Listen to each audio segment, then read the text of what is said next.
Air force one কেবল একটি বিমান নয়, এটি মার্কিন যুক্তরাষ্ট্রের রাষ্ট্রপতির ক্ষমতা এবং নিরাপত্তার প্রতিনিধিত্ব করে। এই বিমানটি এমনভাবে তৈরি করা হয়েছে যাতে মার্কিন যুক্তরাষ্ট্রের প্রেসিডেন্ট বিশ্বের যে কোনো জায়গায় যে কোনো সময় অতুলনীয় নিরাপত্তা এবং আরামের সাথে ভ্রমণ করতে পারে। এই ভিডিওতে আমরা এয়ারফোর্স ওয়ানের আকর্ষণীয় বৈশিষ্ট্য এবং ক্ষমতা নিয়ে আলোচনা করব, কেন এটি একটি উড়ন্ত দুর্গ হিসেবে বিবেচিত হয়। তো চলুন কথা না বাড়িয়ে শুরু করা যাক।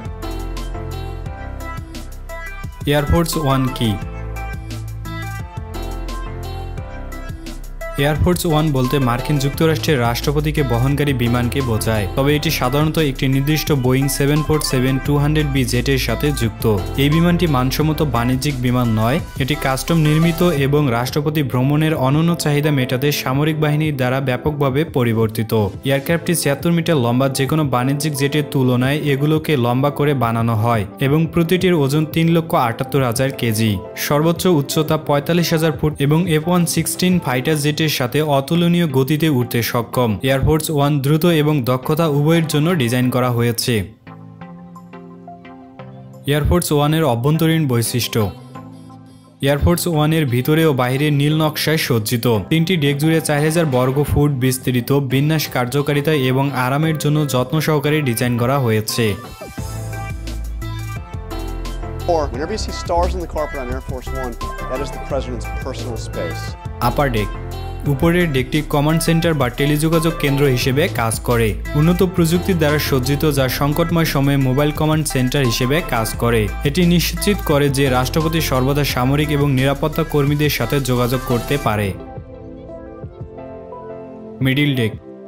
বলা হয়ে থাকে মিডিল ডেক সবথেকে বেশি ব্যবহৃত হয়, কারণ এতে রয়েছে প্রেসিডেন্সিয়াল স্যুট, যেখানে একটি ব্যক্তিগত অফিস, শয়নকক্ষ এবং বাথরুম রয়েছে। রাষ্ট্রপতির কোয়ার্টারের মেঝেটি একটি তারকা প্যাটার্ন কার্পেট দ্বারা সজ্জিত। এই স্থানটি একটি বিশেষ গুরুত্ব বহন করে। রাষ্ট্রপতি স্যুটের পাশেই রয়েছে সিচুয়েশন রুম, নিরাপদ যোগাযোগ এবং কৌশলগত আলোচনার জন্য। এয়ারক্রাফটটিতে 70 জন যাত্রী থাকার ব্যবস্থা রয়েছে, কাজের জায়গায় এবং একটি সম্মেলন কক্ষ এবং খাবার তৈরির জন্য 2টি রান্নাঘর রয়েছে।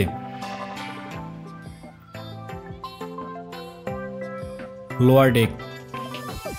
লোয়ার ডেকটি কার্গো হোল্ড হিসেবে কাজ করে এবং এতে একটি স্বয়ংসম্পূর্ণ লাগেজ হোল্ডিং সিস্টেম অন্তর্ভুক্ত রয়েছে। এটি অত্যাধুনিক সরঞ্জাম সহ চিকিৎসা সুবিধা এবং রাষ্ট্রপতি রক্তের গ্রুপ এবং জরুরি অবস্থার জন্য টিকা সরবরাহ করে।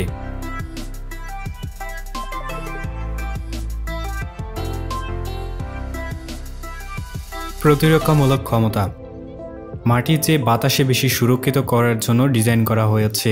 এতে বিভিন্ন ধরনের প্রতিরক্ষামূলক ক্ষমতা রয়েছে, যা ফ্লাইটের সময় রাষ্ট্রপতির নিরাপত্তা নিশ্চিত করে। বিমানটি জ্বালানা সহ ধাতু আবৃত এবং আকাশের মধ্যে ক্ষেপণাস্ত্র এবং ড্রোন হামলা সহ বিভিন্ন ধরনের আক্রমণ প্রতিরোধে সজ্জিত।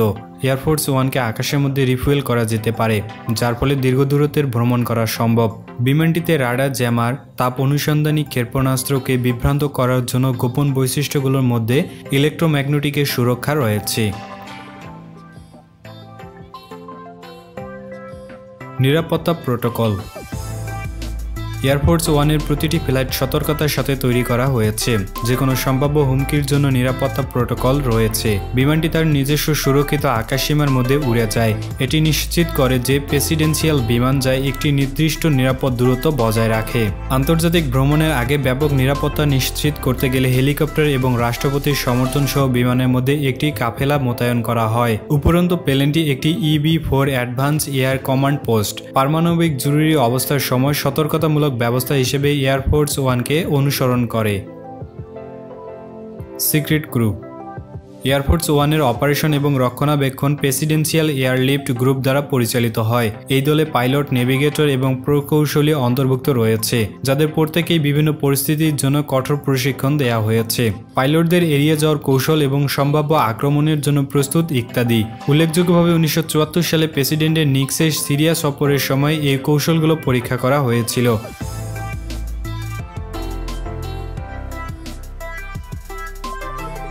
এয়ারফোর্স ওয়ানের ভবিষ্যৎ।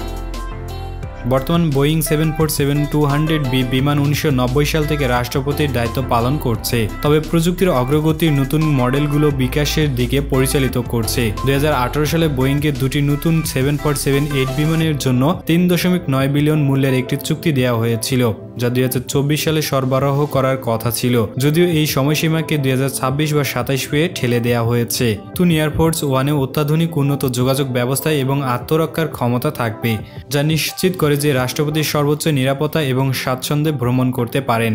এয়ারফোর্স ওয়ান শুধু একটি বিমান নয়, এটি মার্কিন যুক্তরাষ্ট্রের শক্তি এবং নিরাপত্তার প্রতীক। এর উন্নত প্রযুক্তি, বিলাসবহুল থাকার ব্যবস্থা এবং অতুলনীয় প্রতিরক্ষামূলক ক্ষমতা সহ এটি রাষ্ট্রপতির ভ্রমণের সারমর্মকে তুলে ধরে। বিশ্ব যেমন বিকশিত হচ্ছে, তেমনি এয়ারফোর্স ওয়ানও হতে থাকবে, বিমান চলাচল প্রযুক্তি এবং নিরাপত্তার ক্ষেত্রে অগ্রসর হতে থাকবে।